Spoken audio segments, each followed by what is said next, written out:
Welcome, everybody.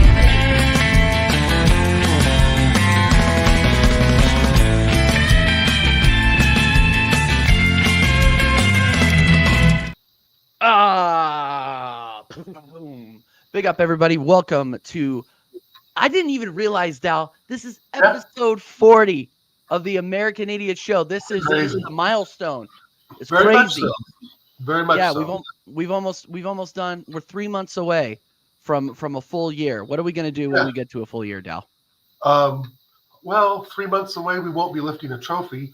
I don't know what we'll be doing, TJ. We'll have a big show. We'll probably try and get as many of the community guests on for like 5-6 minutes a piece. Maybe do an hour, 2 hour show. Yeah, that's a good idea. I like our man Carl Rossi. Maybe if we can get Mama Flossie to pop on. Maybe some of those folks. Just an idea. Yeah, I love it. Float yeah, around. I love it. Yeah, get all the original crew on, guys. And first I want to welcome the best stash on YouTube below me here. Our guest, Mike Doss. Mike Doss, you might have seen this guy on This Is Football doing the halftime show for Husam over there, and he is also a co-panelist of mine on American Waffle on Staffy TV. Mike, how are you, my friend? You good? Yeah, I'm fantastic. Thank you for having me. I'd love to would love to talk a little bit about Arsenal since I never get to. And just like, subscribe, the whole shebang, and should be an interesting weekend of games, to say the least. Yeah. So Mike, my first question for you here is because this is more like a you like saying like it's a late show, like a Tonight Show type thing, right, Dal? Sure. So the format here, I'm going to start out with the hard hitting questions. Why don't you have your own channel yet? Is it just because you're lazy, or you're taking that Jordanian fraud is taking up too much of your time? Like, what is it? Definitely just taking my time with things, and gonna play it slow, as they like to say. You know what I mean? Kind of use the training wheels for as long as possible, so that I don't fall off my bike and break my elbow. That actually happened one time. I broke one of my ribs falling off of a bike, and now I've got a it's like a rib that's pointed out. It's like a flared rib. It sucks. But either way, that pretty much taught me, go slow. Take it slow. Exactly. So you know what? We'll figure it out one of these days. Whether or not it's centered around football or centered around something else, I don't know. Kind of just taking it time by time. But you know what? Pour all the shit on me. It's all good. I was gonna say, well, no. What else would you talk about, though? That's another question. What else would you talk about? And then we're gonna get into. I want to get your guys' opinion on Mikel Arteta getting out of jail free. Which big up to Connor, by the way. That thumbnail is hilarious. Yeah. Anything really, anything. Whether it's life, whether it's reaction, whether it's like streaming. I've had a lot of different ideas, and I guess you could say that. I have a paralysis of ideas, if that kind of makes sense. You know what I mean? It's like you have too many ideas, and you feel like if you go to option A, then you keep questioning, well, is option B or C the better one than A? But you don't do that until you do option A, and so I just haven't gotten to do option A. But you know what? This isn't a show about philosophy or about my life, so I'd be more than happy to. What if I just like totally just made this about you and your whole life story, and you never know. That's all I'm saying, is you never know what'll happen on this show. But again, thank you so much for coming on. I want to talk to you guys real quick, and we're just gonna go for a tight hour today, people. I know a lot of people have watch-alongs that they want to watch. We have Spurs versus Nottingham Forest coming up after this show. If you stick around, you will be redirected over to Long-Haired Yeti stream, and he will be doing a watch-along for Spurs and the Trees. So we'll go ahead and get that out there right now. So, all right. Mikel Arteta, guys. I thought personally, then this is just my personal opinion, that his rant after the Newcastle loss was embarrassing. I thought that, he came out, he called it a disgrace. He said, oh, well, the officiating was awful. I agree to a point. There were several bad calls, but there were several poor points during that game where we should have actually taking the game by the scruff of the neck and finish those guys, but we just didn't. So losing 1-0, obviously our first loss of the season in the league, hard to take. But then he goes out there and calls the refereeing decisions during that game a disgrace.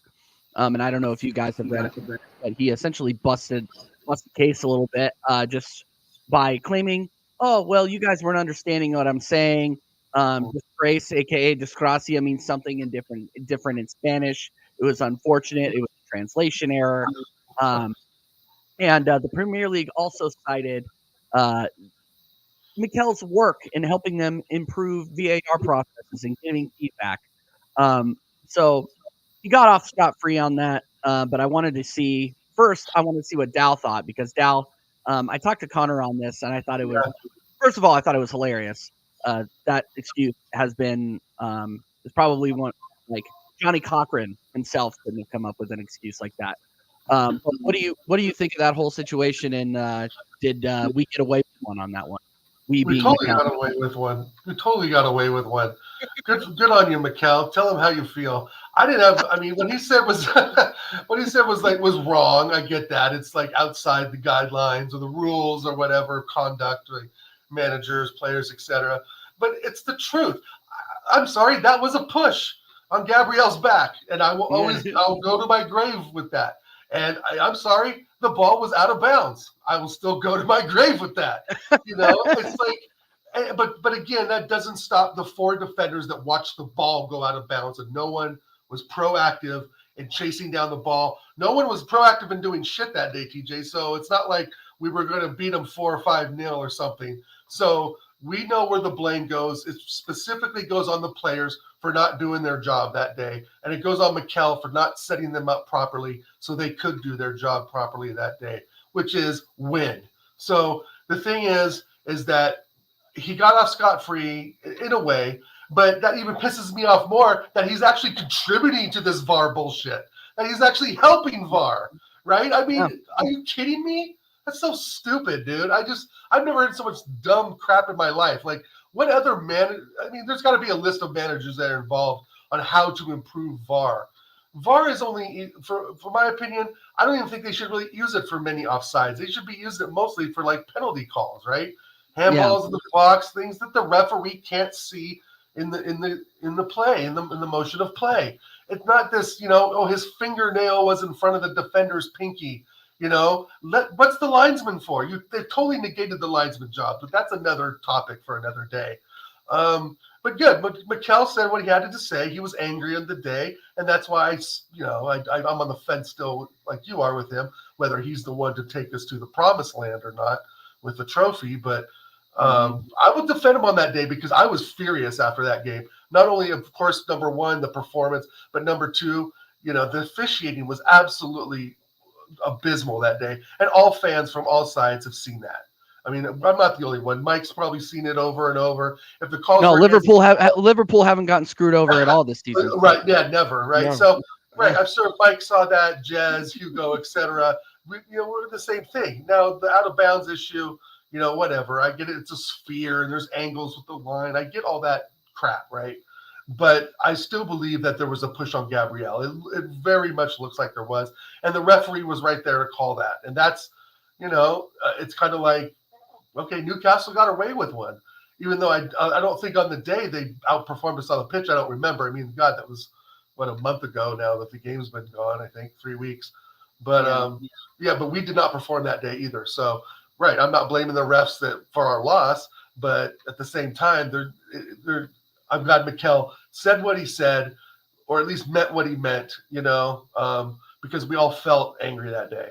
So, and since I do defend him and going after the PGMOL for that. Yeah. So I'm just laughing at the excuses that they came up with for not actually charging him. Mike, as a Liverpool supporter, and the first Liverpool supporter we've ever had on TJ Warren TV, by the way. So let's just go ahead and give that up. Big up. Go ahead and give that up. We're almost through the big six here. I think we just have Man City left, and we'll get that fraud Canadian Vader on here at some point. I'm sure. Yes, you will. But yeah, no. So my question to you is, like, as a Liverpool fan, as somebody that as a supporter of a team that consistently get calls for them, you guys are always getting the benefit of the doubt when it comes to the referee. I'm just kidding. But as somebody who has directly suffered from this, do you think Mikel got away with one on that, or do you think, or was his criticism justified? I think obviously it was justified. Now, my issue would be, why are you backpedaling? If you're going to take a stance and be a martyr, be a martyr. Like go down with the ship per se. I mean, what's the worst that's going to happen? You're going to get a 1 to 2 game touchline ban, and you're just not going to apologize. It is what it is. You know what I mean? But ultimately, eventually, someone's going to have to do it. Now, I think that the main difference between us two is that the main one that my club is talking about was an objective error, right? Because a foul is subjective, and it's subjective to the way that the current referee is interpreting the rules of the game. So now, if you want to get angry at anything, you should be getting angry at the verbiage that's being used in the laws of the game and in the laws of VAR.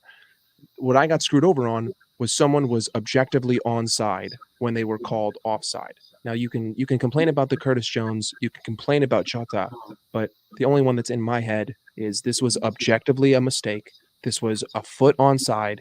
If you just bought the stupid technology that they use in the Champions League and stopped being a bunch of stubborn dickheads, we would never have had this problem in the first place. And I also would say that I have to agree with Dal as well. I think that VAR should really only be used for offside and clear and obvious errors. But currently, VAR is being used as a second official, right? It's not being used for clear and obvious errors. It's being used to go over and nitpick every possible decision in the game. The only thing it should ever be is like, yo, that was like legit, clearly night and day. It took me 10 seconds to look at it and say that that's a penalty. Okay, cool. Hey, stop the game. We got to call a penalty. Easy money. Boom. I don't even have to go to the monitor because they've already done it. Or I immediately sprint to the monitor. It's set and over with. But then you have to go into the verbiage of them. So just to kind of circle it back, I think that Arteta was justified in his criticism, and also I don't want to like misquote anything, but I was hearing a little bit about how, like, let's say it was Vincent Kompany at Burnley, or if it was like a Sean Dyche, the FA wouldn't have even had any interest in pursuing the charges because apparently the whole panel was being done by a third party, right? And so the FA had to send their representatives and Arsenal had to send theirs. And so basically it's like, the only reason why you guys are kicking up a fuss is because it is Mikel Arteta from Arsenal. And so, like, again, I hate the FA. I hate the PGMOL. I hate officiating in this country. And I think that it needs to have a big overhaul, right? And it starts with managers coming out and talking and standing their ground and holding firm, because otherwise we're just going to continue to get walked all over. And, it's happened to every team. It's been done to Arsenal. It's been done to United. It's been done to Liverpool. It's been done to Chelsea. It's been done to Spurs. It hasn't been done to Manchester City because it never will be done to Manchester City because they pay off the referees. But big facts. Yeah. So 150 irregularities. Exactly. So everyone's gotten the short end of the stick here. So you know what? It is what it is. I've got no beef with it. I know that other people do, but to be honest with you, those are the kind of people that stick a Band-Aid on a bullet wound and they feel like they're okay. You know what I mean? It's like, yeah, sure, maybe for like the present moment, like this exact moment in time, but you're ignoring the underlying problem, and it's just going to continue to come up over and over and over again. Yeah. So yeah. No, I absolutely agree. Big up everybody in the chat, by the way. Make sure that you're smashing likes. We got 11 inside. Everybody and their mother is streaming right now. So thank you guys so much for coming by GJ Warren TV to check out the 40th episode of the American Idiot Show. Let's say hi to the chat real quick. We got Hugo in the building. He says, hope Liverpool drop points. That's not going to happen. Sorry to say it. Big up Hanno. I see the Hanno's in here. Kyle Walshgunner, the Irish volcano. It's looking like he's more and more right every day. Freaking can't. I'm not surprised by that. I don't think anybody is. Stephanie Griffiths saying the center referee has gotten worse with VAR helping him. I use the word help very loosely. Absolutely. Big up Stephanie coming over from Sarcasm City TV. Big up every single time. And then my biggest fan, Jaminho, is in the building. Big up Jaminho. He says, TJ and panel, hello. Speaking of another person that's looking to be right more and more each day, big up Chimino. And then obviously we got who else? Did I miss anybody in there? I don't think I missed anybody. I think AJ's in here. You got AJ. We got big up AJ, the best. AJ, have I modded you yet? I think I need to mod. I think we need to mod AJ here. But absolutely. Oh, this is an interesting conversation. Let's piggyback off this question here. Stephanie Griffith says, "Panel, do you think refs should give post-match interviews?" I want to go to Dow with this one first. And explain their shit decisions. I don't think we'll ever see that. I don't think they do that in any American sports. They don't do that in any American sport. No, I think that would be an hours and hours long interview, Stephanie, every single match. Facts. The thing is, is just for the offsides thing and VAR, I give the power back to the linesman. If he makes a call and the guy's offsides, then like Mike said, check the VAR, 10 seconds, check. Drawing the lines and all this geometry we do, bullshit, right? But then again, I also want to say, let the linesman make the decision. It's what they've been doing for centuries. And now all of a sudden I said you're basically counterintelligence to your linesman. You're going against their better judgment as a human being. And human error is part of the game. So back to your question, there's no way in God's green earth they would ever allow that. Because you would have explanation after explanation, and then you would have those explanations quoted in the British press, right? The Liga, the Spanish press, etc. Mm-hmm. And then those words that ref said would come back and penalize them later on, because if they said something different in a different match, right? Every match has its own events, its own circumstances. And the tough thing is that we see all these problems start to build up. But every match, you guys know, is different. It all has its own problems. It all has its own issues. And it all has its own, obviously winners and losers. But at the end of the day, I feel like when it comes specifically to just offsides, there's really there is and should be a gray area. I don't think an attacker's foot, who's an inch in front of the defender's foot, is offsides by any way, shape, or form. I think it has to be at least half the body or more, shoulder front, foot way in front, a clear defined. And I think they should give that power back to the line judges. I really do. Because those guys, they make mistakes, but they're human at the same time. They all make mistakes. That's part of football. And part of football is that, you get the call one day and you may not the weekend next, right? That's part of the game. And so I feel like VAR has just eliminated that power specifically from the line judges. The referee, I can feel them working together. But again, back to the interview questions, I would love to see that happen, Stephanie, but there's no way they would allow that, unfortunately. Yeah. What do you got? What do you got, Das?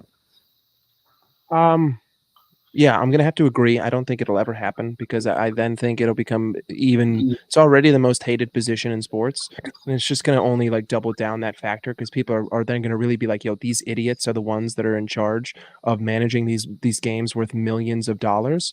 But at the same time, I do think, though, the transparency that you could get is, I know that in rugby they record the audio of the referees, and they'll release it sometimes in videos. So I would like to see more of the recordings of the officials and just release those, right? Just instead of having an interview, you could just have a highlight tape. Like NBC Sports does the highlights of every game, right? Just throw in what the referees are talking about on different fouls. And if there's ever any controversial decisions, you can understand the thought process behind what they were doing. And I think that it would ease some of the criticism, right? Because then it'd be like, oh, you know what? I can kind of see what you were seeing there. But at the same time, I think that we have to find the happy medium between technology and the human being, right? Because if we just had the 3D technology, then the linesman would allow play to go on, which I'm more than happy to have, right? Let the play go on. But then, no matter what, 100% accuracy,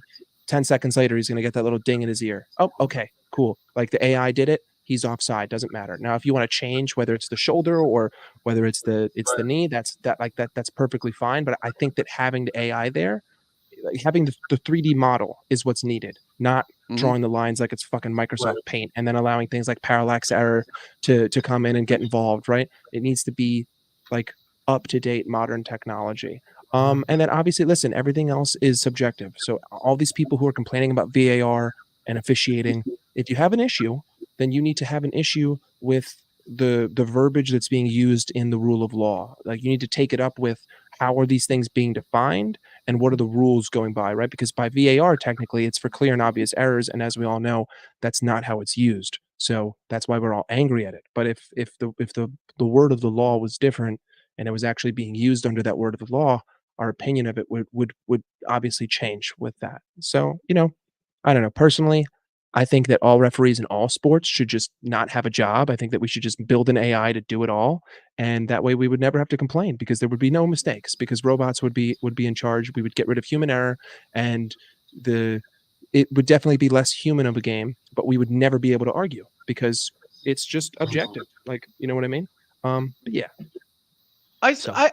My thoughts on this is like it's really not that hard, especially with the offsides call. I mean, why isn't it a Premier League requirement to have cameras up and down the touchline that can literally line up to where we think the foul occurred and literally just draw a straight line? Money.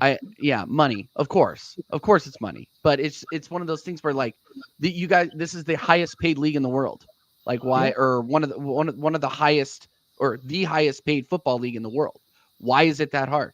Like I literally don't get that. And it just adds to the controversy and it adds to more PR disasters that these guys have to build with. And going back to the Arteta decision, I think that they were cowards when trying to approach Mikel Arteta about this, because the main storyline through that week, I mean, and there have been controversial decisions every week, but up to that point, you had the Newcastle game. I mean, you had several decisions in other games. Obviously, the highlight of that being the Liverpool Spurs match. Yep. They were in a PR disaster at that point. So I bet you they're trying to not refocus on that again, and they obviously considered that in their decision against Mikel Arteta. Yeah. So that's just my thought. That's just my thought on that. I think they're trying to get away from the limelight a little bit, and slapping a touchline ban on Mikel Arteta for something he said that was, if you really look at it, the truth. They would have just put the limelight back on them again when that's probably the last thing they want. But yeah, no, I honestly think I don't think it's a disgrace. I think it's a disgrace. I think they need to patent up and they need to figure out technological solutions to human problems. And VAR so far has proven that it's not up to the task. So and that's and not to beat a dead horse with the offsides thing, line judges. No, it's fine. Go. Give the power back to those line judges. That's all they really have to do. And when there's a discrepancy, let the two captains from the clubs come. And another thing I'm tired of is the players surrounding the referee. That's another one. God awful thing. I hate it. We see it with every club, every call. I'm tired of it, bro. I can't straying away again. There's so much to this topic. It's easy to stray away from, but there's the offsides thing. Give the power back to the linesman. I just if they get the call wrong, they get it wrong sometimes. And I know it costs teams points, but that's been happening in the history of football for ages now. Some judges are going to get it wrong. But the thing is that most of the time, though, they're going to get it right. Because how many times have we seen the line judges call offside? VAR comes in, does their 5-minute thing, and they end up being offsides as well. So I would think most of the time VAR even sides with the line judge. So that's what I mean. Just give VAR just in the penalty box. Just look for goals that could actually be scored, right? Handballs, fouls, little, whatever. But the offsides thing, they've got to give the power back to the line judges. I think they've been completely pushed to the side because of what Mike is saying with the geometry and so forth and the paint lines and stuff. And so, I believe they're changing the offsides rule next season to where I think your body or half your body needs to be in front, something like that, because it's too much when you have just a person's toe that much in front of the defender. They used to give the advantage to the attacker back before VAR in those days. They would give the advantage to the attacker. So I don't know when that rule changed, or like Mike said, maybe the verbiage has changed a bit, right? The rule's still there, but it's just modified to fit current times. Who knows? But I strongly think the offsides judge, the line judge, linesman, whatever you want to call them, are the most vilified in this. Well, the referee is, but they're the most they're the most useless in their job because everything they say is 95% true, but we got to go through the whole VAR system just to prove it, and it's dumb. Let's just take their word for it from here on out. Yeah. No, yeah. I agree. All right. Well, let's move on off of this conversation. Congratulations to Mikel Arteta. Obviously, I think get out of jail card. Get out of jail free card. Honestly, I think him up in a limo. Yeah, well, I think the team, and we can get into Arsenal, and Liverpool here. Just a little free flowing conversation here. Make sure that you guys are smashing the likes. Big up. Oh yeah, and I wanted to highlight this for Kyle Walsh Gunner. He says, for a Liverpool fan, I was lucky enough to see John Barnes. He was an unbelievable player. Woo! Kyle's seen some legends in his day, that's for sure. But yeah, no, I'm just gonna say. So moving on. I think I wanted to ask Dal this question too, and maybe we can get Mike in on this because kind of piggybacking off Mikel Arteta. Did we miss him last game on the touchline? No. You don't think so? No. Because he was writing notes, he was texting, all that stuff to AirPod. You don't think like yelling in their ear? Because no. Honestly, AirPod Albert would just sat there.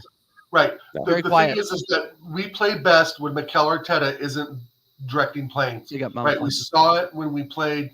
Who we played recently and just pounded, where we just played great football. I forgot who we played against. Was it Lons? It was Lons, yeah, in the Champions League. Lons. I can't remember those French teams. What are those Frenchy teams that we absolutely we pounded, but we played so well. Right, yeah, we got 4 or 5 goals in the first half. That was where Mikel Arteta sitting down, and I know we played against basically a garbage men team, but not really. I mean, they beat us before too, and they're in the Champions League for a reason. So I think we play best when he lets the players just express themselves. Here's what we're gonna do, guys. Here's the weak side, right? Here's talk about the opposition. You say, here's the weak side of their defense. We can load up on that side, or we can do A, B, or C, right? I don't like it when he's out there yelling, directing. That to me only comes at certain times. And I know we see like Pep doing it a lot, and want to say, oh, Pep's doing this, Pep's doing that. And the players know. I mean, these guys are absolute professionals, especially when you come to City.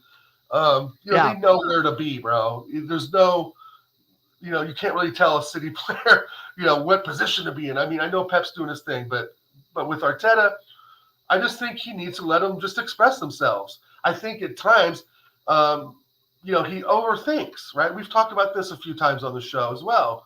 I've heard it talked about on ESPN FC as well, that he overthinks games. And, I think that maybe he was talking to the boys at halftime. I think he's allowed in the dressing room at halftime.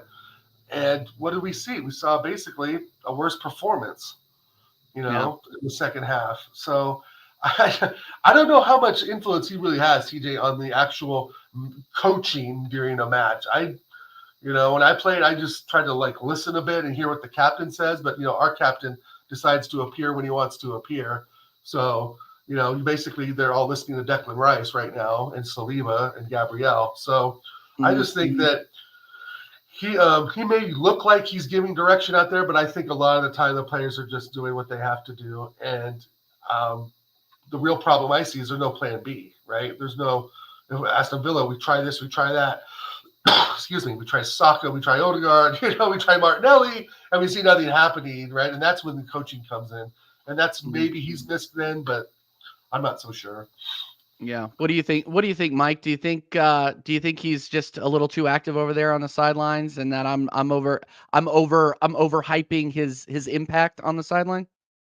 Listen, ever since Mikel Arteta got in Jurgen Klopp's face 3 years ago, I've never liked the guy.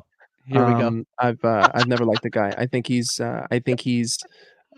needs a lesson on touchline behavior. I think he's a petulant little child at moments during the games. I think that he is very self-centered in the way he views officials.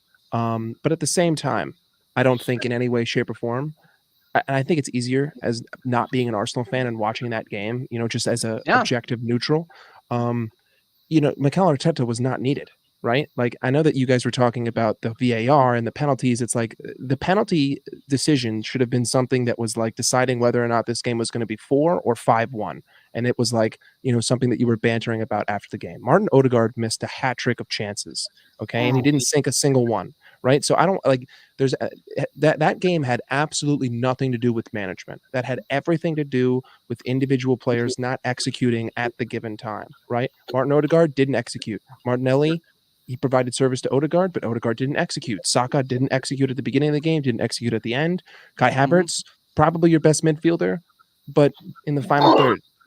Yeah, I know. In that game specifically, you're gonna make Dal throw. That's true. Yeah, no, 100%. So I think that, I don't like Mikel Arteta, but I don't think that a sideline ban I don't think that him not being there made any difference on that performance. I think that just players have been ghosting for you, like they have been all season, and you had every opportunity to make that game 3-4-1. And not to mention McGinn just dunked on Gabriel. Like, come on. So wasn't it Ben White that he sat down? White. He spun down to his knees. Yeah. You know what? Either, right? I can't keep him straight either. Yeah, exactly. So I thought it was Kiwi or let him sit up there and cry in the stands and not get into the opposing manager's face. I mean, if anything, him being on the sideline just makes for better TV drama. Yes. So, let me ask our friend Mike a question. Would you keep Jurgen Klopp at your club if you had only won an FA Cup and a plate in 4.5 years? Well, I think it took Klopp 3 years to finally bring home any hardware for us. Oh, that's not 4.5. No, you're right. You are. Yeah. You are correct. Listen, I think that the problem that you have is that you've spent so much money, right? Now, if you didn't spend 700 million pounds, I think that we could have this conversation a little differently, right? Because Klopp didn't spend a fucking nickel until we sold Felipe Coutinho. You know what I mean? And then we sold Felipe Coutinho and we spent all of that money on Alisson and Van Dijk, and bada bing, bada boom, we have our central pieces. And not to mention that we made it to the Champions League final the year before with an objectively worse squad, probably an objectively worse squad than what Arsenal has on paper today. And we were playing unbelievable. So I think that anyone who is Mikel Arteta out or on the fence or is heavily criticizing of him, like, yeah, I mean, you've had this much time and you've spent this much money. I either need to see, like Jurgen, right? I either need to see that someone else is putting up historic numbers to beat you, and then in any other given year in the history of the game, you would have taken home the title. Fine, I'll accept it, even though they are cheaters, and there's 115 reasons why they're cheaters, and hopefully one day they will be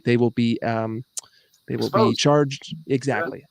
But that's not the case for Arsenal, right? That isn't the case for you guys. You haven't been able to deliver, and overall, I think his tenure has been underperforming because of how much money you have spent behind this guy. But at the same time, I think that you're a little bit too invested at this current moment, and to bail now would be foolish. Like you've already locked your seat on the roller coaster, and we're exactly, and we're halfway through the ride. So you have to let it ride for the rest of the season, and then maybe you can come back this summer, right? I don't think that questions can be asked this season. I think it needs to come after the season, and because who are you going to replace him with at this point, right? But then again, he talks. I mean, there's been wild accusations of Ancelotti. I mean, Simeone's been simmering around the club for the last 6-7 years. We definitely should have kept Emery. That's my position. I don't know what TJ's for sure. I know it's Jez's position and Lee Gunner's. I think this is the season. Number one, not to bring a goalkeeper in on loan and creating a problem where there wasn't really one in my eyes. And number two, that 700 million we spent, I would say 600 million of it we have yet to see come to fruition, but 100 million of it is Mr. Declan Rice.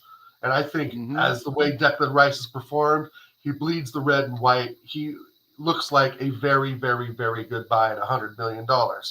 And speaking of the money, from a fan's point of view, I don't care what it costs, bro. I don't care because that money is obviously Kroenke money, and he's a freaking gazillionaire. Like, I'm ready to spend 250, 300 million in January. Yeah, listen. I'm hoping that. I mean, I don't expect that, but I expect to get 3 or 4 top players in to finish this title race up, because we are the drop in class from our starting 11 to our bench, as you probably know, Mike, is huge. We're talking a massive gap. A massive gap in quality.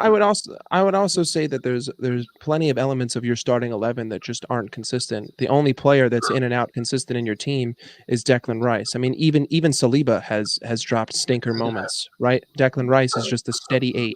You know what I mean? And he's produced a couple last minute winners for you in overall incredibly underwhelming performances. So I think that you have a lot of issues at your club right now, and it's just that my current stance on the whole league, on the league as a whole, is that everyone sucks this year. I think that everyone's shit. I think City are garbage. I think Liverpool are garbage. I think Arsenal are garbage.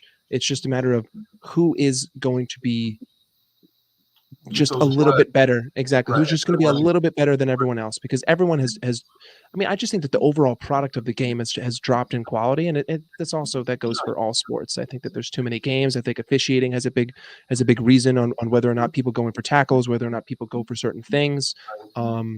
So there's a lot of elements here, but for what Arsenal is, and for what your fan base is, and for what the expectations of your clubs are, of your club is, I think that Arteta is underperforming, and I think that everyone on the team is underperforming, except for Declan Rice. Barring him, everyone on that team deserves criticism, especially Saka.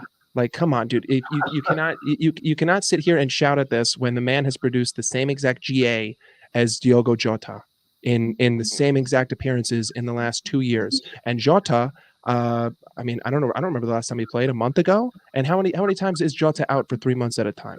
You know what I mean? Yep. Also, Jota went like 10 calendar months without scoring. So I think that there's a lot of favoritism in the Arsenal fan base. There's a lot of delusion, right? And I feel like every fan base has a little bit of like their own cloud. You know what I mean? And Arsenal's is just different to mine. Mine is that, we got people who support, cheap owners. Yours is that you have people who blindly support players that are completely undeserving of your praise. You know what I mean? Just for some 100%. Just for some fantasy. Whereas, Liverpool, that's not really the case, except for Darwin Núñez in that enigma. Everyone else is pretty much open to criticism. But yeah, I don't want to go on for too long. No, that's fine. I think that, Arsenal fans should be demanding more. And if I were an Arsenal fan, I would have been Arteta out after last season, or at least I would have been on the fence firmly. Been like, listen, you had a 13-point lead, and these are the teams that you're going to an out of form Liverpool, a fucking 7th place West Ham. Like seriously, last place Southampton dropped. This is where you're going to end up botching this. Are you kidding? If Jurgen Klopp did that, oh my god. The only reason why we got screwed is because we just never reinvested into the club, and we lost our pillar at the back. But the thing is that we blew it over the course of 3 months, not over the course of 3 weeks. You know what I mean? So yeah, standards. Facts. Yeah. Big up Staffy. He says Mike DAAS dislike. Thank you, Staffy, for coming by. I appreciate it. Absolutely. What a contributor on here. And there's a reason why Mike DAAS has been on here before Staffy. I'm just saying. Staffy's too big for this channel. All of a sudden, he's a superstar, and he's forgetting about the little people that made him who he is, like me and Mike DAAS, of course. Anyway, big up Staffy. Hey. Staffy's been, dude, bro. Staffy's been dragged through the mud, like Troops was dragging him through the mud. Yeah, dude, it's been a hell of a week for him, but I really enjoyed it. He's been like feuding with Goldbridge or making comps about Goldbridge. They're really funny. Go over and subscribe to people. The United Meltdown is something dude, it's been awesome, and long may it continue. I hope they never come back. I hope they get relegated. I cannot stand Man United. And those are all my thoughts on that. All the thoughts that I'm going to spare for that garbage club. Speaking of, you guys got that garbage club. Is it gonna be a 6-0? Please tell me. I'm hoping that we can get a goal for every like on this video. Yeah. If we can get that, if we can correlate that, I think that'll go down as a great day. But no, I mean, listen, in all seriousness, I think that this is just going to be down to what Liverpool, like which team is going to show up for me this weekend. Is it going to be this? Is it going to be this shitty, pragmatic, complacent, group of dickheads who are going to doodle around for 75 minutes and then turn it on in the last 15, or are they going to come out swinging and just end this thing early? I don't think that United really stand a chance, especially considering what their injuries are and what their form is and what's going on at the club, the environment. Even if they were to sack this guy and bring in a new manager, I saw this on Footy Judge Mo. Shout out to him. But Big up Footy. like to try to infer that bringing in an interim manager would even bump the morale of like 1%. You know what? 0.1%. No fucking shot. Like that's not gonna happen. Right? Everyone on that team knows that they are going into a capitulating match. Right? They don't have their leader. They don't even have Harry Maguire, who was their second leader. They don't have Lisandro Martinez. Premier League Player of the Month in November. They don't have anyone. They don't have anyone. And listen, here's the thing. They're going to come to Anfield and they're going to play this, this transition style of football that they're trying to play. They're going to try to play this heavy metal, Scott McTominay, like one player at the back. You're going to tell me that Amrabat and Johnny Evans are going to stop Mohamed Salah and Darwin Núñez. Listen, I know that Núñez misses. I know that he misses sitters, but if you give the guy 25 chances, he's probably going to score 2. You know what I mean? So I would take Darwin Núñez Arsenal right fucking now. I would too. I'm just going to say, I would take him right now. I would too. I could easily see us having like 40 shots on goal this game. You know what I mean? Like actually. I think that it's going to come down to the fact of like how United are going to play. If they legit sit in a low block and they just put 11 in the box, I think that we'll have a little bit of difficulty. But I don't think Ten Hag is that man, and I don't think they're going to do that. And so because of that, they're going to leave themselves open. We're going to counter them. I'm only really missing McAllister, and Endo's been good. He's been putting in good performances, and there's no one. There's no one that scares me. What, Garnacho? You know what, Garnacho? You can have as many one-on-ones with Allison as you want all day. I'll let you. In fact, I'm going to put the ball on the penalty spot, and I'll just watch you miss every single opportunity that you get. I'm more than happy to. Do you think with Garnacho on the left and Trent on the right, that Klopp may be less inclined to put Trent out inverted? No, he's not worried about him at all. Trent absolutely locked. Listen, if you go back to that Brighton game, Trent locked up Matoma. Okay. And Matoma is levels clear. Back this season for sure. Yeah. So I'm for sure. Yeah. I'm not worried about anything that United are going to throw at me. I'm only worried about how well or how poor are Liverpool going to play, because I can see them playing really shitty and making this like a 1-0, 2-0, scoring both 70 minutes past. I don't want to see that. I want to see 4-0 after 25 minutes. I just want to see like United have 5% possession. I want to step on their throats. I want Aaron Ten Hag to leave there with a brown bag on his head, and I want the United away section to be cleared before full time. Man's got a lot of desires before Christmas time. Lots of presents under the tree. Do you think this is Ten Hag's last ride? Listen, you think so? I don't think it is. I do. If he loses against Liverpool, he is done. Well, then it's on them. It depends on how. It depends on how they lose. If they come and they show something and they lose like 2-0, which I think is a very realistic thing. He's not gonna go. He's not going to go. If they lose like 7-0, listen. I don't know. Like, I feel like he should have been gone a month ago. I don't know why. Exactly. I don't know why he's still here. But I think the only saving grace is the fact that they've somehow managed to scrounge 30 points? I believe they have. The league. They actually haven't been that bad in the league. Yeah. Which is incredible. League run, which has been horrendous, and losing things. there's something to be said there. If United do pack the box, which we know he won't do, but God, it could be a tight 1-1. I don't know, man. I think you guys are going to beat him like 4 or 5-0 in the first half. Because, I mean, if you put Ryan in the first half, probably, Ryan Gravenberch to me has been one of the top signings of the season. The dude is tall. He's strong. I was watching, it was one game. He was barreling down the pitch with the ball. Like no one was even remotely going to come close to him. And he took a great shot. I think he got deflected or went a little bit high off. But Ryan Gravenberch will absolutely control that game. McTominay, the Gravenberch-McTominay battle will be something else to see if Gravenberch starts and plays, of course. Has he been starting? Because Gravenberch is a player I wanted at Arsenal about 3 years ago or so before he made his Bayern Munich move. He was still at Ajax, and he was doing phenomenal things in the Champions League when they had that really good run, right? I think Tottenham beat him in the end on a Lucas Moura goal. Right, unfortunately, but that Ajax run, and that team has been completely decimated now, obviously, right? Yep. Obviously, but Ryan Gravenberch, do you see him as someone who can really, really, really lead this team in the next 2 or 3 years? Listen, he has impeccable ball carrying ability, right? He's a big guy. He's strong. He's great on the ball. He's great on the half turn. The only problems I've been seeing from him right now is final third decision making, right? Just like getting the last ball in. He's still young with that. Exactly, making that final decision. I think that the midfield is probably going to be Endo, Soboslai, and Gravenberch, to be 100% honest.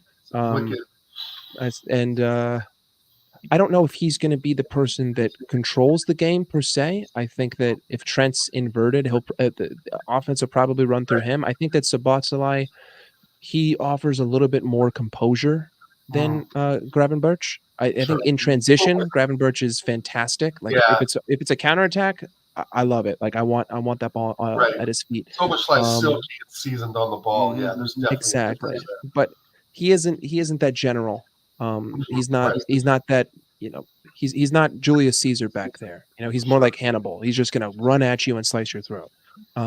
So it's gonna be a very interesting dynamic, but I don't think that United's midfield is going to be able to handle it. Like, what are they going to do? Run a double pivot with McTominay and Amrabat, or like Amrabat and Mino? Like, you're going to tell me that like an 18-year-old Mino and Amrabat are going to be what's stopping my midfield and my forward line and Trent Alexander-Arnold from just stepping on your throat? It's not going to happen. This could be another 7 hog, especially if it's at Anfield. Maybe. No, it's going to be wild for this game because it's going to be wild. This will put them on top. I mean, you guys played. This will put them, I think, we'll be at 40 points. Second place, yeah, we'll be at 40 points. Especially if you guys drop points to Brighton, then we would be, let's say you only get 1 point this weekend. I think that we would be 3 points clear of you, which would be nice. Especially considering that I've had 4 points robbed of me, so I should be at 41 anyway. Funny how that works. But like the thing is that like I've had them objectively robbed, right? Like objectively, 100, Pascal Gross committed a red card foul by the letters of the law, so we should have been sent off at 2-1. And Luis Diaz scored that objectively onside. And if we go 1-up that game, then because the following passage of play was the Son goal, right? So if I score that, play resets and they don't score that goal, so that for all I know the game could end 1-0, or I could score another, but every moment past that moment is now different because play has been reset. So I'm not even talking about a draw. I think we could have won that game. And then I've had stinkers that have bitten me in the ass, but it is what it is. These things happen. Well, here's the thing is you guys are putting in stinkers. Like you put in a stinker against Crystal Palace, but you're still finding ways. Whereas Arsenal in the games where we've dropped points haven't found a way, but we have found a way in some but I would argue that the games where we're mailing in stinkers, we shouldn't be. No, you should not have beaten Luton Town. I'm sorry. You should not. That was a draw all over it. Luton deserved a point. Yeah. I mean, I agree, but at the same time, we shouldn't. I, It should have been 4-0 us. I'm just talking on pure. I'm just talking on pure quality. But Sure. I just think we didn't leave the dressing room on that one, and we got skunked in that first half, and then somebody decided to light the biggest light bulb or found extra potatoes or whatever he does during his halftime team talks. Yeah, big up AJ. Yes, you are now a mod. Don't thank me, man. Thank you so much for your support of the channel, and all the channels in the community. So I appreciate it, brother. Yeah, no, can't wait to keep working with you, bro. Mike, I got a question for you. Without referee fuckery, do you think you can beat Tottenham straight up 1-on-1? I think that we were the better team in the first 25 minutes of that game before Curtis Jones. And listen, I'm not going to sit here and argue it like that. That was a subjective call. It is what it is. He got a red card. Now, do I agree with the fact that the first thing that the referee saw was a still frame of the ankle? No, I think that's idiotic. What the first thing that the referee should see is the play in real time, and he should see it about 6 times, and then they should go to super slow motion, and then they should show the still, and he'd be like, "Oh, you know what? That's really not that bad. I think he's okay," and then move on. Let's move on from that. You think you can beat them right now, head to head, if you were to play them tomorrow? Tottenham, yeah, 100%. I think that I could. We could beat Tottenham. We could beat Tottenham if we played them tomorrow. I'm looking after that Newcastle performance. I think actually I'm gonna take a little pedal back and say that they absolutely annihilated Newcastle. And Newcastle has half their starting 11 out. I don't know why I have to keep saying this. I know you don't have to. They have 13 out now, apparently. Yeah. So more than that. I think they're going to struggle. I think they're going to struggle today, personally. Sorry, I didn't mean to interrupt you. Against because our whole point was they're missing James Maddison. Their season's going to fall apart, right? Well, they're missing James Maddison, and nothing's really. I mean, they went on a missing 15, right? Yeah. But at the same time, they won so much at the first that it hasn't really affected them. I know they're in 5th place, and we've been saying 5th to 5th. But I think that there's, watching them annihilate Newcastle like that, I still think that there's something there. And I'm not. Maybe. What do you got, Mike? Maybe. Listen, I think that I never was quick to discredit them at the beginning. I didn't even think that they were. I didn't even think that they were that poor last season. I think that, like, personnel-wise, of course. Personnel-wise, I thought that they were just drastically underperforming. This season, I was more angry at Tottenham fans and just kind of bantering than I was actually, like, realistically looking at the game and basically, like, one for one being like, oh, this team sucks or this team's good. Like, no, they're a quality side, and Ange is a quality manager, and they've had games this year that they've lost, and they were objectively the better team. Aston Villa being one, and I forget the other. It was Aston Villa, and it was West Ham, right? They were objectively better than both. You could argue they were objectively better than Wolves too. Yeah, 100%. And honestly, listen, I know you guys aren't going to like this, but they easily could have won that game with you guys. They missed a couple of opportunities. You missed those as well, but the thing is, it's a two-way street, right? And they were very much in that game, and it was very competitive, and it was away from home. Like, these guys, they're not a bad team. They're not a bad team, and I think that it's just Newcastle are so shit right now that I'm not going to look at that and take that, one for one. I'm just gonna be like, you know what? I'm gonna have to put a big asterisk over it. Kind of like how I'm technically undefeated this season. I just gotta remember to put a big asterisk over that, so that when I do end up winning the title and I only have that loss, I can get my own, like, platinum trophy, and I could basically say, yeah, yours may be gold, but mine's actually better because mine's platinum. So do you feel if you beat United that your title run is really kicking on after the United game? I mean, in like a meme way, yeah. I think that if this week is going to be very important, right? We've got United, then we got West Ham in the midweek in the Carabao Cup, and then we've got you guys. If I can get 6 points from United and from you, honestly, it's really more about you. If you guys come to Anfield and you don't touch you don't touch the 3 points, it's like I beat you and I deserve to beat you. Then I'm gonna be changing my tone, because I know that they will go out in January and they will make the necessary signings. And all I need is 100 million. I don't need to spend a nickel over 100. I probably don't even need to spend 100. I could probably get away with spending 80. Get me a center back and get me a 6, and maybe go out and get me, this Maximilian Bayer kid that we've been linked to, or any of these other forwards that we're linked to, just for a little bit more depth. All of a sudden, turn of the new year, my tune will completely change. But I think I need to get through this week. I need to beat you guys at home, and then I can start talking with a little bit of chest, right? Because I'm not gonna really start talking with chest until April. But that's just because I like to save face, and I'm only shameless for the banter. You know what I mean? Sure. I love it. All right, guys. Well, we're going to start wrapping up here. We're going to go ahead and get to the predictions because the Spurs Forest game is going to start. Make sure that you guys are smashing the likes. Make sure that you are subscribing if you are new. And if you're watching on playback, comment. What do you think? What do you think of Mike Doss's predictions for Liverpool? Do you think they need more? Do you think Arteta should have gotten a punishment? Let us know what you think of the entire video in the comments, people. We always, either myself or Dal, always respond every single time. There is no queue there. All right, guys.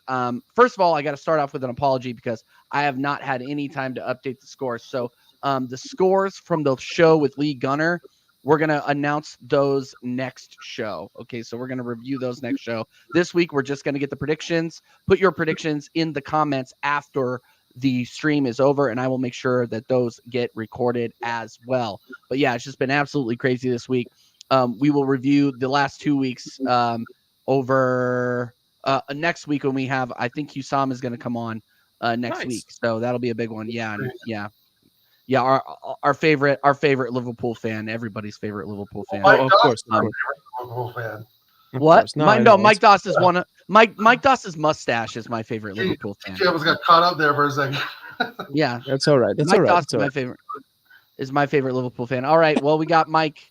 Mike, what do you got for the Spurs Forest match coming up? I believe Nottingham Forest is at home, correct? Yeah, city ground. Not an easy place to go. You know what? I'm not here to be clinical with this at all. I'm just gonna be shameless this whole thing. I'm gonna go 2-1 Forest. That's what you got to do. Oh, you took my score. Oh, yeah, I'm going 2. I'm just gonna copy it. I had that in my head. What do you got, Tal? 2-2. 2-2. Okay, I'd take a draw.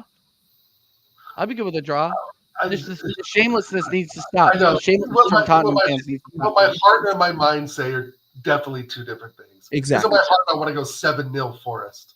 But in my mind, I know that's just not going to happen. I think even Yeti would admit that's not going to happen.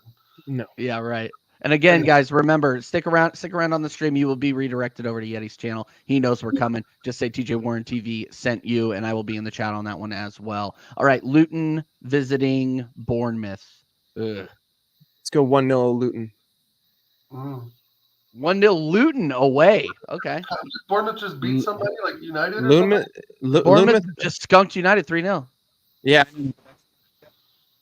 That's like saying I beat my grandma in a race. I did one time. I was like 12. Yeah. I knocked her down. What do you got? What do you got, Dal? Bournemouth 3-0. Ooh. Yeah, I actually got that. Yeah, I was gonna go. I don't want to keep copying off. I'm gonna go 2-0. Doesn't Solanke got more goals than Saka? Peer pressure, baby. Peer pressure. Yeah. Peer pressure. Yeah. No, I'm 100%. 100% viable to peer pressure. Okay, I'm not too ashamed to admit it. Sheffield United versus Chelsea. Listen, Chelsea are bad, but I'm pretty sure they've won their games against relegation sides. Yeah. So I'm gonna have to go with a really, really, really hard fought 1-0 for Chelsea. Like it's gonna be like stupidly hard fought. Like, oh my god, the fact that you won this game makes you guys suck even more. That's Martinez. It's still more goals. It's like a loss combined. Okay, exactly. Well, maybe not it. Yeah. All right, Chelsea versus Sheffield. It's like watching a turd fight another turd. Oh god, I gotta go 2-1. 2-1 Chelsea. There you go. Yeah, Sheffield are bad. Sheffield bad 3-0. They're really. I'm pretty sure Fotheringham has conceded like over 40 goals. I believe he's Sheffield's goalkeeper. Really bad. You could argue that if you look at the club from last season that Sheffield put out there versus the club they have now is arguably better. So yeah, Sheffield are bad. They are going down. Really bad. Yeah, Crystal Palace versus Man City. Okay. Ready? Crystal Palace are going to go to the Etihad and they're going to draw 1-1 with the mighty Manchester City.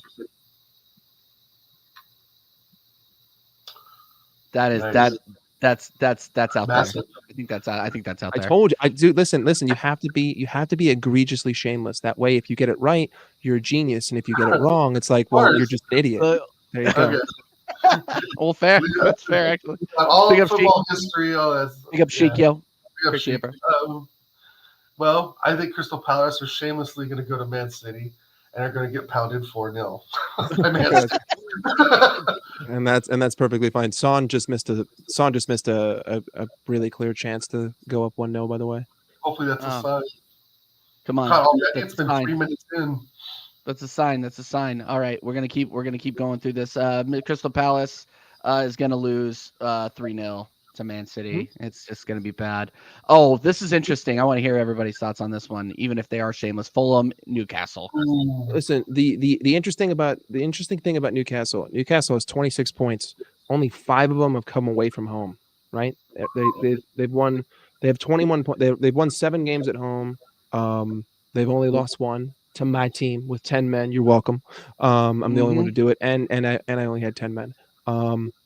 So I think that Fulham are a good away team, and I think that Newcastle are they're too injured, and their run of form right now is too poor. I think Newcastle are going to take advantage of it. I think it's going to probably be 3-2 Fulham. I'm going to say there's going to be a lot of goals. All right, there you go. Okay, Dal, what do you got? Fulham has scored 10 goals in 2 games. 4-1 Fulham. Oh, 4-1. Jeez. Yeah, I'm going 2-1 Fulham. Newcastle are just. Yeah, they look great, and Newcastle are in an absolute tailspin. Right, man. Like they didn't look injuries. Injuries, yeah, and their starting 11 that they started the season off with could arguably that Spurs result doesn't happen. I don't think they go out of the Champions League as easily as they did. I just think that they also kind of got screwed there. Handball, the handball against PSG. Like if that's not given, they're in the Europa League. So they got a little hard done, but also they completely capitulated against a horrendous AC Milan. At home. So they're getting absolutely no favors from me. There's rumors too that Saudi owners are looking at Jose Mourinho to come in to Newcastle. No, not the guy. Probably not. But I mean, I love Jose. Ready for that. And there's no way he's going to turn down Newcastle money to stay at fucking Roma. Oh, yes, 100%. But I don't think that I don't think Newcastle are ready for it. I think that they're not. I agree with that. They're not ready for that. Eddie needs to stay there for another year or two and get them to the point where they're consistently you know what? I know.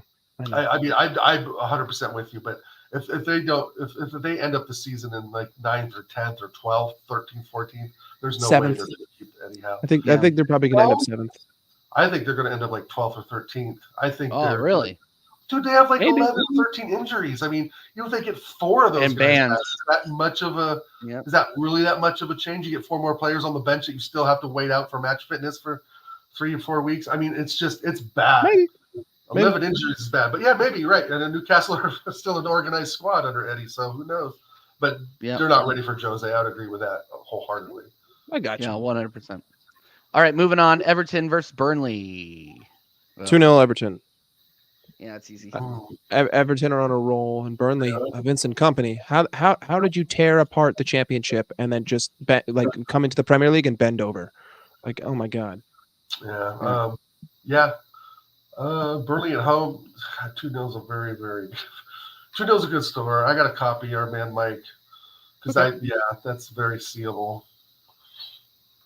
3-0 Everton. Burnley are awful.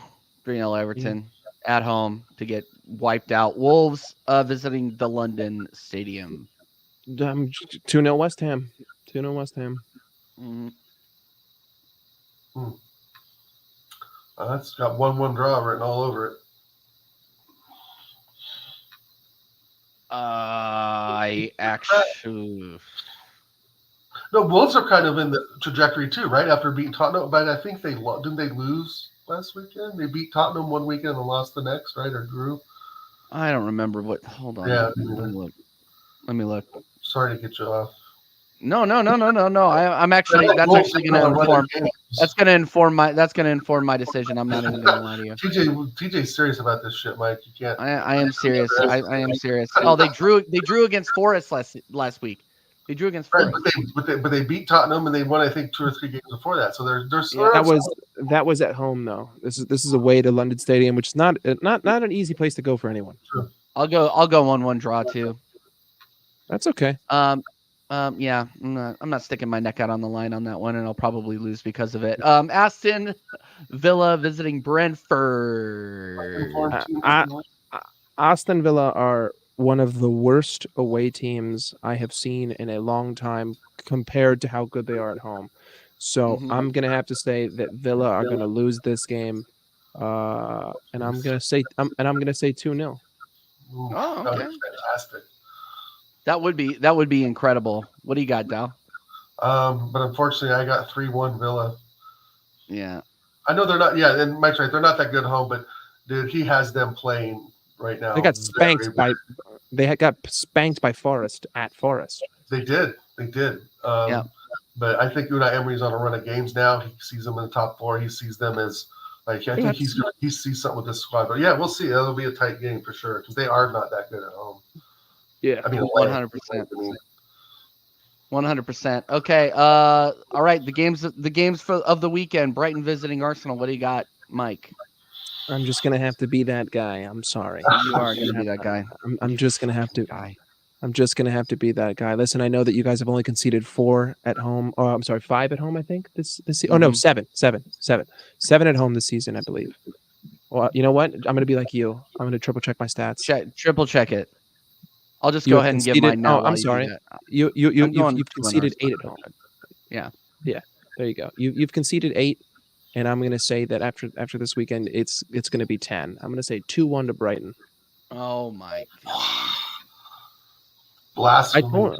Listen, I told you beforehand that all of my things are going to be crazy. So I gave you fair warning. I don't want yeah. That's totally fine. Dal, what do you got for tomorrow, man? I got 3-0 the Gunners, baby. Oh yes. I think that Arteta will be back on the touchline after that freaking matters. But I think that Brighton are not Aston Villa. Brighton are not that good defensively. They have a couple of attacking threats, and they're not even that good away. Right? I think if you look at their record away, it's pretty crap as well. Maybe who they beat, United and maybe Newcastle, or is it Newcastle that Newcastle pounded them? I mean, Newcastle pounded them earlier in the season, wasn't it 3-0? Yeah, I think as well. So Brighton coming to the Emirates. If we pick the right lineup and have some sort of attacking intelligence, we will absolutely pound them. So, yeah, I got to go 3-0. We make a comeback against Villa. There you go. Okay. All right, and then last and certainly least, because I hate both of these teams, Man United versus Liverpool. Mike, let the shamelessness commence. So I just had a look. So there's 19 likes. So I'm gonna have to go with 19-0. And no. I'm gonna say, I'm gonna be nice. I'm gonna say, I wanna complete the trifecta. I've beat them 5-0. I've beat them 2-0. I beat them 1-0. I beat them 3-0. I beat them 7-0. I haven't beat them 6-0 yet. 6, and stop scoring there. Ruthless. Yeah. It's not too far off. What do you got? Shit, I got Man United. I'm going to go 4-0 Liverpool. I think 6 is a bit of a reach. But if Mike says it's 4-0 in the 25th minute, by all means, it'll be 6-0. Yeah. We just have to stop scoring there. We just have to stop. Like we have to collectively say, hey, no more goals this game by either team. I still think that these teams like top 4 teams, whatever you want to call them, they lose badly, they look bad, but I think as you said earlier, Man United will make it a little bit tougher than the 6-0 game. I just think 3 or 4, I can't imagine them leaking more than 4 goals. I can. I want them to. But I just don't think like the players would let that happen. But they get beat 7-0. So who knows? But yeah, it's going to be one. I think it's going to be one of those 3. It's going to be 3, 4, 6. It won't be 5. It won't be 2. It won't be 7. It'll be 3, 4, 6 for sure. That's going to be glorious. Yeah, and I'm going to miss I'm the going rest of 3. TJ because it's 6 in the freaking morning and I have a basketball tournament with my son that morning. All right. Well, no, we'll have to get your thoughts later in the week then, because I'm gonna run. Phone in. Yeah, phone in. Absolutely to the match reaction. I'm going 3-0 Liverpool. I think Man United will fight. But it's still gonna be bad. It's gonna be 6 in the morning for you during that game. He's on the East Coast. West Coast. He's on the West Coast. I got you. Where are you at, Mike? Yeah, no, I'm 8. East Coast. What state you in? Connecticut. Oh, nice. All right, cool. Nice. All right, guys. So that was the prediction section of the show. We are going to go ahead and wrap up and send you guys over to the Yeti Cave for the match between Spurs and Liverpool. Mike, thank you so much for joining us, man. Shout yourself out. Where can people find you, Mike? You're all over the place. You can't find me. Simple as that. But no. This is football, American Waffle. You can just catch me there when I'm there. Otherwise, you're just gonna have to catch me when you catch me. You know what I mean? Yeah, there you go. Again, Mike needs to start his own channel. Everybody spam in the comments after the video. I know a lot of people are gonna have to watch this one on playback, but just say Mike should have his own channel. Mike should have your own channel. Yeah, he should have his own channel. Period. End of story. Maybe. Dal. Maybe. Dal, shout yourself out, bro. Hey, what's up? Thanks for everyone in the chat. Thanks, Mike, for being on the American Idiot Show. First time, 40th episode. Freaking-tastic. Definitely have you on again after the Liverpool United thrashing. Big up the chat. Thanks again, TJ. I wasn't very motivated this morning, but I got the fire under my belly. Yeah. And it was a great show today, and I'm glad that Mike was able to join us. Shout out Connor. Hope you're doing good. What's Connor doing again? He's hanging out with his friends from uni. Oh, he's got friends. That's right. Yeah, isn't that ridiculous? Those young bucks actually having friends. It's ridiculous. Drinking beer and chasing women. God, that must be awful. But anyway, thanks everyone again for joining us. 19 likes. Another great show. You can find me on YouTube at Oregon Goon. Do a little gaming here and then, a little commentary, Arsenal stuff while I'm playing FIFA. And then on Instagram, Infamous Dow, come and say hi. I've been doing a lot more artwork stuff lately, so I've been trying to promote that, get back in the NFT game a little bit. So come and say hi. Thanks, DJ. All right. Big up. Yeah, no, absolutely. And of course, you know who I am. This is TJ. Go ahead and hit that notification bell, subscribe, comment on the video if you guys are new. I will be back for the Brighton match reaction. As always, Connor will be here for that. And then obviously you can catch me and Mike on the American Waffle Show, Staffy TV, 2 or 1 a.m. UK time Monday mornings.